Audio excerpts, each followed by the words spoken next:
अध्याय 12। फिर यहोवा ने मिस्र देश में मूसा और हारून से कहा, ये महीना तुम लोगों के लिए आरंभ का ठहरे, अर्थात वर्ष का पहला महीना यही ठहरे। इस्राएल की सारी मंडली से इस प्रकार कहो, इसी महीने के 10वें दिन को तुम अपने अपने पितरों के घरानों के अनुसार घराने पीछे एक एक मेमना ले रखो।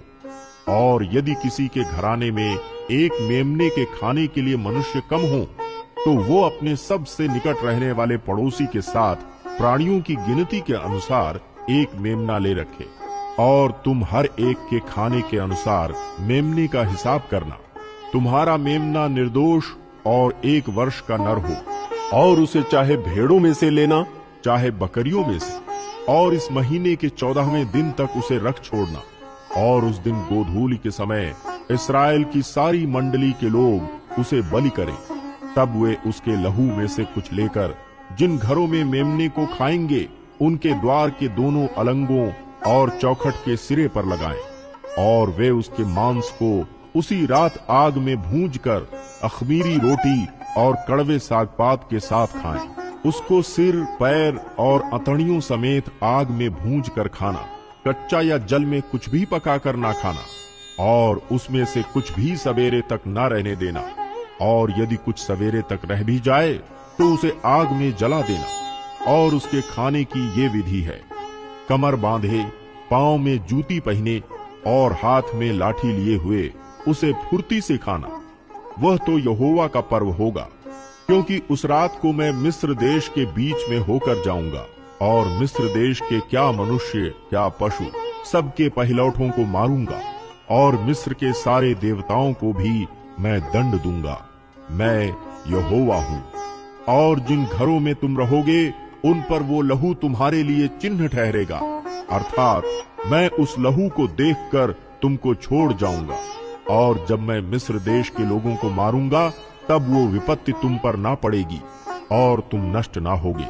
और वो दिन तुमको स्मरण दिलाने वाला ठहरेगा, और तुम उसको यहोवा के लिए पर्व करके मानना। वो दिन तुम्हारी पीढ़ियों में सदा की विधि जानकर पर्व माना जाए। 7 दिन तक अखमीरी रोटी खाया करना। उनमें से पहले ही दिन अपने अपने घर में से खमीर हटा देना। वरन जो कोई पहले दिन से लेकर 7वें दिन तक कोई खमीरी वस्तु खाए, वो प्राणी इस्राएलियों में से नष्ट किया जाए। पहले दिन एक पवित्र सभा और 7वें दिन भी एक पवित्र सभा करना। उन दोनों दिनों में कोई काम न किया जाए। केवल जिस प्राणी का जो खाना हो उसके काम करने की आज्ञा है। इसलिए तुम बिना खमीर की रोटी का पर्व मानना, क्योंकि उसी दिन मानो मैंने तुमको दल दल करके मिस्र देश से निकाला है। इस कारण वो दिन तुम्हारी पीढ़ियों में सदा की विधि जानकर माना जाए। पहले महीने के 14वें दिन की सांझ से लेकर 21वें दिन की सांझ तक तुम अखमीरी रोटी खाया करना। 7 दिन तक तुम्हारे घरों में कुछ भी खमीर न रहे। वरन जो कोई किसी खमीरी वस्तु को खाए, चाहे वो देशी हो चाहे परदेशी, वो प्राणी इस्राएलियों की मंडली से नष्ट किया जाए। कोई खमीरी वस्तु ना खाना। अपने सब घरों में बिना खमीर की रोटी खाया करना। तब मूसा ने इस्राएल के सब पुरनियों को बुलाकर कहा, तुम अपने अपने कुल के अनुसार एक एक मेमना अलग कर रखो, और फसह का पशु बलि करना। और उसका लहू जो तसले में होगा, उससे जूफा का एक गुच्छा डुबाकर उसी तसले में के लहू से द्वार के चौखट के सिरे और दोनों अलंगों पर कुछ लगाना। और भोर तक तुम में से कोई घर से बाहर न निकले, क्योंकि यहोवा देश के बीच होकर मिस्रियों को मारता जाएगा। इसलिए जहां जहां वो चौखट के सिरे और दोनों अलंगों पर उस लहू को देखेगा, वहां वहां वो उस द्वार को छोड़ जाएगा, और नाश करने वाले को तुम्हारे घरों में मारने के लिए न जाने देगा। फिर तुम इस विधि को अपने और अपने वंश के लिए सदा की विधि जानकर माना करो। जब तुम उस देश में जिसे यहोवा अपने कहने के अनुसार तुमको देगा प्रवेश करो, तब ये काम किया करना। और जब तुम्हारे बच्चे तुमसे पूछें, इस काम से तुम्हारा क्या मतलब है, तब तुम उनको ये उत्तर देना, यहोवा ने जो मिस्रियों के मारने के समय मिस्र में रहने वाले हम इस्राएलियों के घरों को छोड़कर हमारे घरों को बचाया, इसी कारण उसके फसह का ये बलिदान किया जाता है।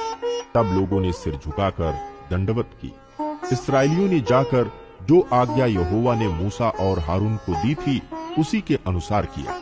ऐसा हुआ कि आधी रात को यहोवा ने मिस्र देश में सिंहासन पर विराजने वाले फिरौन से लेकर गड्ढे में पड़े हुए बंधुए तक सबके पहिलौठों को वरन पशुओं तक के सब पहिलौठों को मार डाला। और फिरौन रात ही को उठ बैठा और उसके सब कर्मचारी वरन सारे मिस्री उठे और मिस्र में बड़ा हाहाकार मचा, क्योंकि एक भी ऐसा घर न था जिसमें कोई मरा ना हो। तब फिरौन ने रात ही रात में मूसा और हारून को बुलवा कर कहा, तुम इस्राएलियों समेत मेरी प्रजा के बीच से निकल जाओ और अपने कहने के अनुसार जाकर यहोवा की उपासना करो। अपने कहने के अनुसार अपनी भेड़ बकरियों और गाय बैलों को साथ ले जाओ और मुझे आशीर्वाद दे जाओ। मिस्री जो कहते थे, हम तो सब मर मिटे हैं, उन्होंने इस्राएली लोगों पर दबाव डालकर कहा, देश से झटपट निकल जाओ। तब उन्होंने अपने गुंधे गुधाए आटे को बिना खमीर दिए ही कठौतियों समेत कपड़ों में बांधकर अपने अपने कंधे पर डाल लिया। इस्राएलियों ने मूसा के कहने के अनुसार मिस्रियों से सोने चांदी के गहने और वस्त्र मांग लिए, और यहोवा ने मिस्रियों को अपनी प्रजा के लोगों पर ऐसा दयालु किया कि उन्होंने जो जो मांगा वो सब उनको दिया।